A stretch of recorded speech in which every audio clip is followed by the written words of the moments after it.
Hello, everyone, and welcome to another episode of Autism Stories. I'm your host, Doug Bletcher, the founder of Autism Personal Coach. Autistic people are the true experts of the autistic experience, and Autism Stories is where we interview autistic people to learn from their stories, experiences, and get their insights. If you would like to be notified about each week's episode of Autism Stories, we suggest you subscribe on your favorite podcast listening platform. We would also appreciate it if you could give us a positive rating and review, as it will help others to learn about autism stories.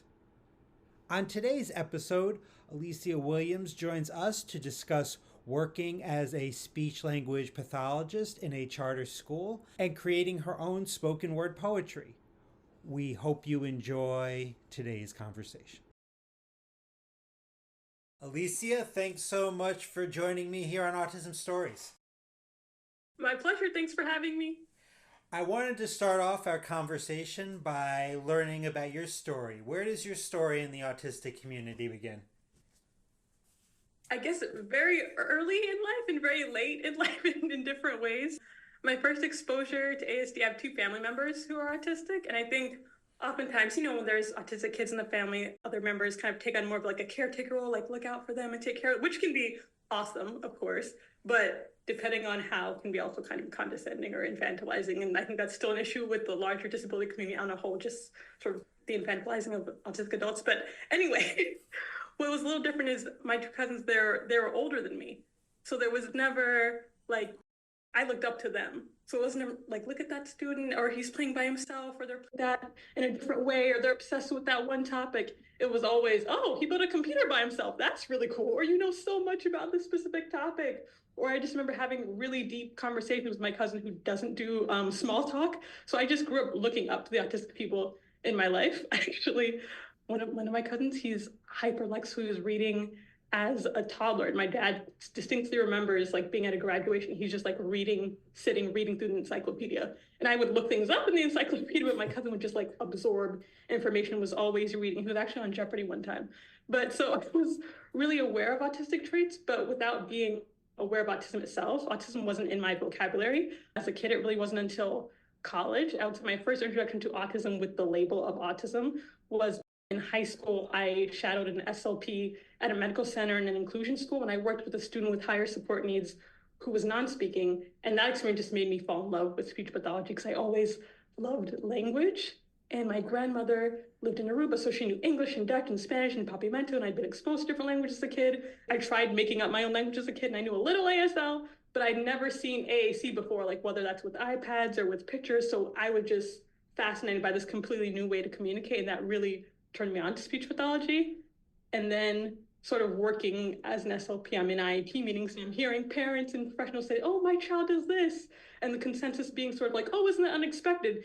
And in my head, I'm like, oh, is that unusual? Like I still played pretend, or I played with dolls until I was 15, or I did that as a kid, or I do that still as an adult. And then sort of after putting all the pieces together for myself, including listening to a lot of like autistic content creators online, just being amazed at how complete strangers could so describe my experiences so intimately and so accurately.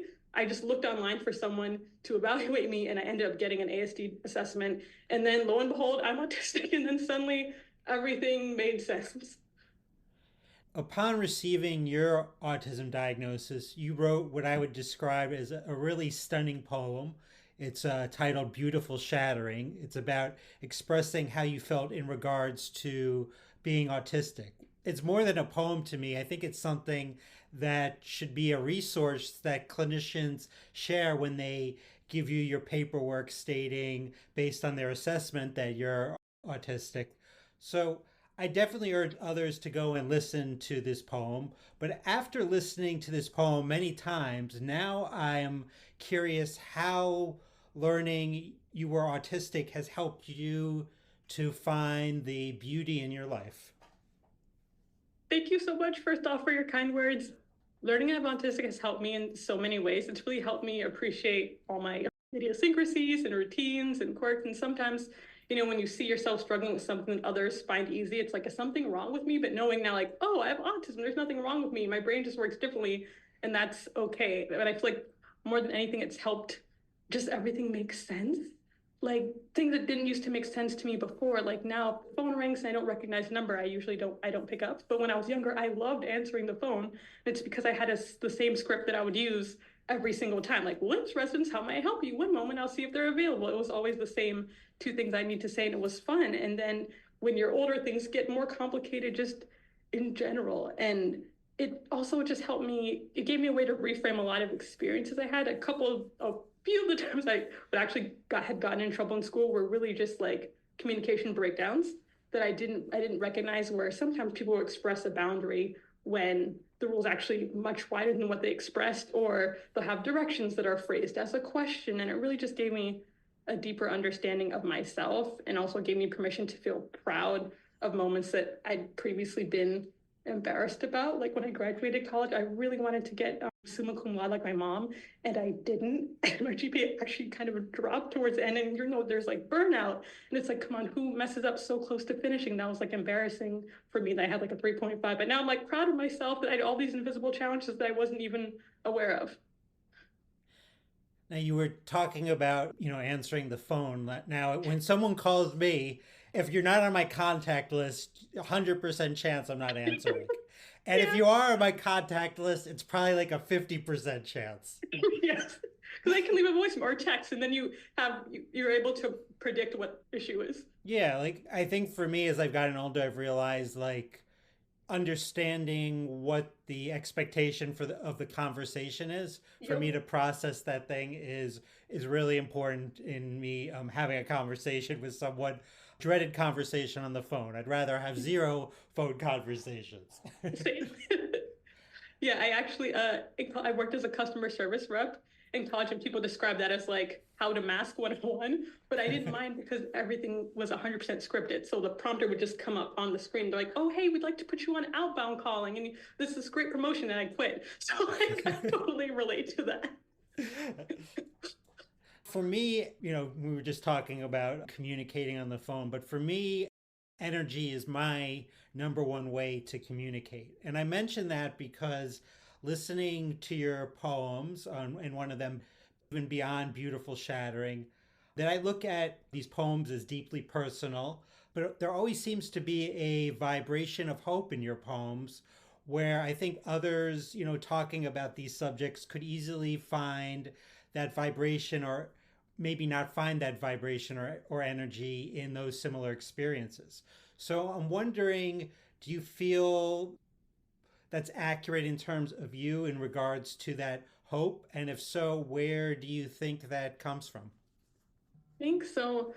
I guess like I write a lot just from my experience, so just like how I'm feeling like in that moment. And writing also like gives me energy, if that makes sense. It's like acting, sometimes like I want to write, but other times it's like I have to. And then just the act of like creating something gives you this rush of energy. And then also like peace about a situation, even if it's still unresolved, just writing as a way to process it. And like where my hope comes from, my faith. I believe that there's someone who's looking out for me, who will always understand exactly what I'm thinking, exactly how I'm feeling, and love me regardless. That gives me hope and courage to do what I need to do. And when you say you need to write, is that just having like an overwhelming emotion about a certain thing, or like where does that kind of come from? I don't know. So it comes from different places. Sometimes, I'm really happy about something, and I want to write it down. So that desire to like record keep and log and like mark this down as something that happened. But sometimes it's a sadness, sometimes it's a rage, sometimes when it's hard for me to think through something or find the words for something, writing helps me process it. So sometimes it's writing like just a journal entry, or figuring out how I feel about something when I can't find the words, and having that information in front of me. This is what happened. This is how I feel. I'm then able to analyze, okay, am I justified in feeling this way, or should I be acknowledging this feeling and accepting it, or should I be acknowledging it and then trying to change my mindset to something else? But sometimes I just feel the need, like I have to write something, and then sometimes poems will come out, or I'll just write down how I'm feeling. Mhm. Now, beyond being a wonderful poet, you're a speech language pathologist and a certified autism specialist who is committed to making diagnosis accessible to women. So, assessment processes can be different based on the assessor and the assessments that person uses or is trained in. So, how do you go about your assessment process and what type of assessments do you use? Yeah, so we use a combination of different tools. So we send out several questionnaires to complete, like the CAT-Q that looks at masking, or the autism quotient, or the RADS, and some of the tests that you've probably seen on the Embrace Autism website. And then I also ask for like a personal narrative describing like life experiences, sensory differences, habits, routines, and sometimes anything that you feel like isn't really captured in the assessments. And then they submit them to me, and then we meet on Zoom, and then we do another test called the social responsiveness scale and monotropism questionnaire. So we do some things live in person, but also questionnaires that are sent. And then when we're all done, I send two reports, one that just has their diagnosis and another which is the full detailed report. So if they ever feel they need to disclose maybe for an accommodations, but they don't want the full detailed report, they just have one that just says, this is my diagnostic status, and then they have the detailed report for themselves. I love that you do the monotropism questionnaire. When people go through that, like, is that something that they like have, how many of them have ever heard of the word monotropism, and like do they really connect with that? I think that's something that's so interesting about, well, I feel autism specifically, but also the field of speech pathology in general. There's always new terms coming out for things, even like the PDA, pathological demand avoidance, or like there's so many phrases and things that are new. And sometimes people have an experience, but they didn't have the word for that. So I think people, when they hear monotropism, they're like, what's that? And then when you explain it, it's like, oh yeah, I do connect to that. But I feel like there's so many things that are always not necessarily language changing, but new terminology coming out for things that can be unfamiliar at first.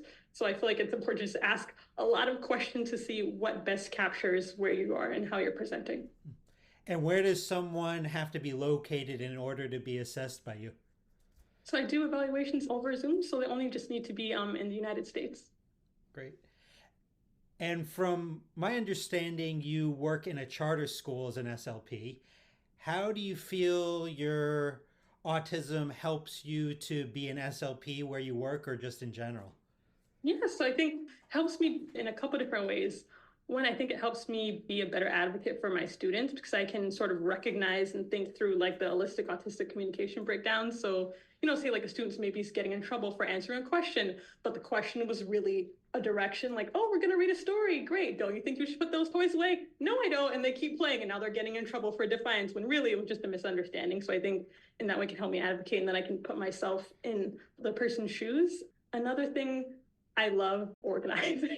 How not all obviously, but a lot of autistic people love like lists and organizing and numbers and dates. Well, and I do, and I create spreadsheets for everything. So I have a master spreadsheet with my schedule, linked to all my session notes for my caseload, all my IEP meetings, the assessment deadlines, and when the new IEP is due. So I don't just need to track all this data, but I really enjoy it. And I think that helps as well.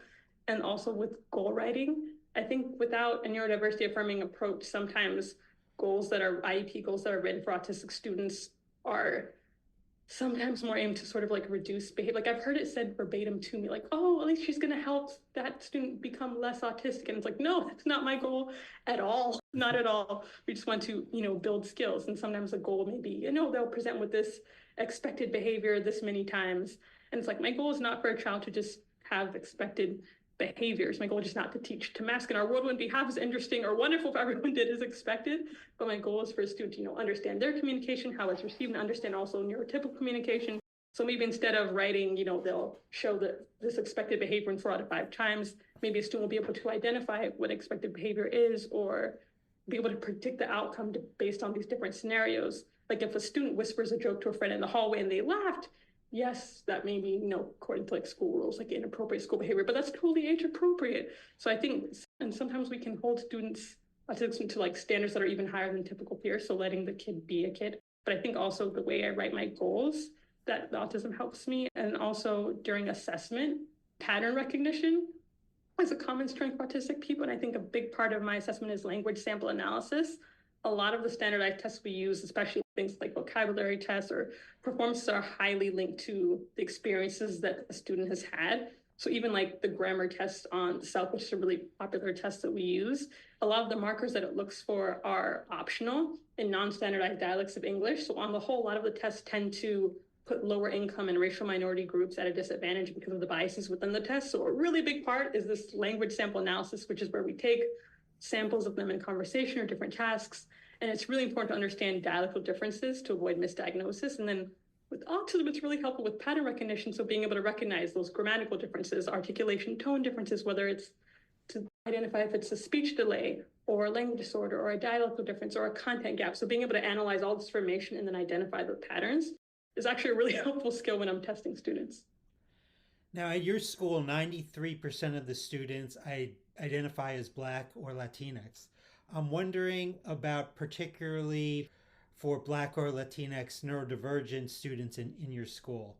And I ask this because I have a cousin that has both of these identities, and I often wonder about the harm that he may specifically experience going to school.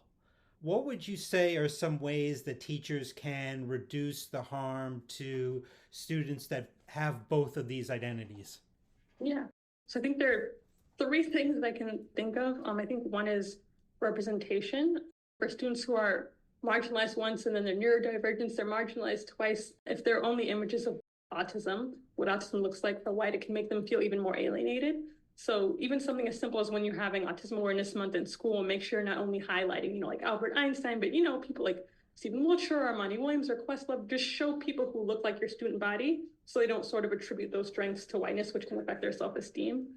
Another thing I would say is not making assumptions. I think, for example, the student may be starting their work a little bit slower. Sometimes that can be attributed to laziness, but maybe the student could be struggling with executive functioning and task initiation, or maybe they're overstimulated, or the assumption, they're just not focused, when actually they're super focused, but on something else, and they're still learning to regulate their attention.